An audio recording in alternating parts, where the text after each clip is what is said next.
public warning system on station code 35 from New York City.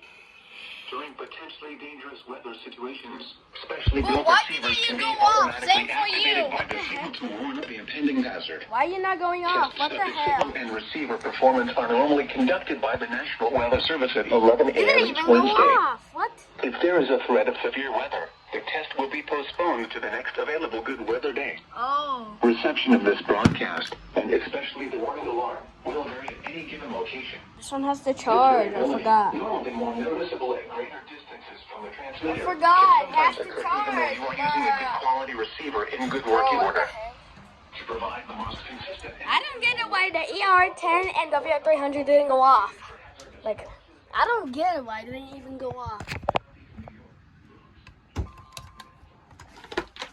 Look at me. I don't get it why it didn't go off.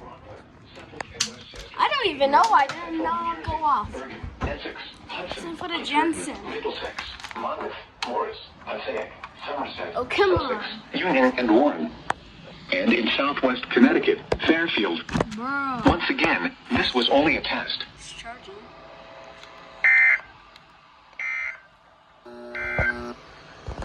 Coastal flood advisory in effect from 8 p.m. this evening to 3 a.m. Thursday. Watch up to 1 foot of inundation above ground level expected in low-lying areas near shorelines and tidal waterways. Where? Middlesex, Western Monmouth, and Eastern Monmouth. When? From 8 p.m. this evening to 3 a.m. Thursday. Impacts and...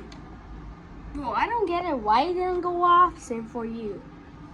Like, I don't even know why.